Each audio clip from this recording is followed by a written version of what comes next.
So ito po yung ating next project, no? So ito yung ating mini kusina. So ngayon guys, kasi ang nakalagay sa kanya is mga kahoy o wood, no?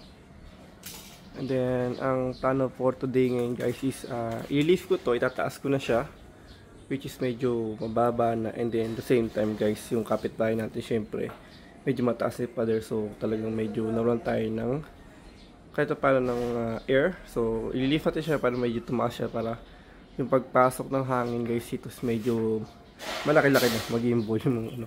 Anyway, so yun nga po, nakakakahoy siya ngayon. This is temporary lang naman talaga ito. And then ito yung ating mini lababo. Ayan, ay itsura niya, no? So dito maglalagay siya ng cover dito, kubera na yan. Medyo tataas na siya ng tataas to, no? Kumula dyan, naabot na siya hanggang doon sa pinakamismong ibabaw ko nun, no? Yung poste. Tataas yung magiging roofing natin dyan. At the same time, magkakaroon ng extension dito ng cover niya, no? Magiging roof niya. Tapos, siyempre, tumawa may poste na yan. Kahoy yan, magiging bakal na gagamitin natin. Para taas-taas, ano?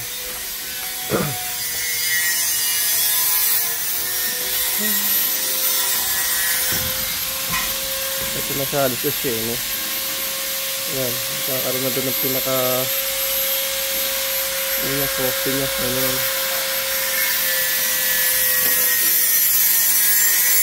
Tapos magkakaroon ng magalos dito.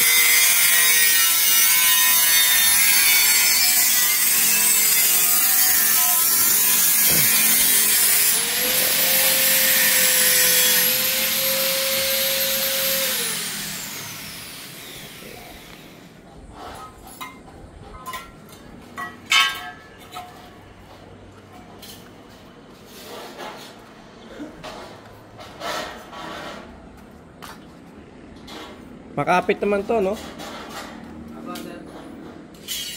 May mga break na, sir. So ito yung pinaka-frame niya, pinaka ano, no? Ito na mag-start siya, no? Okay, so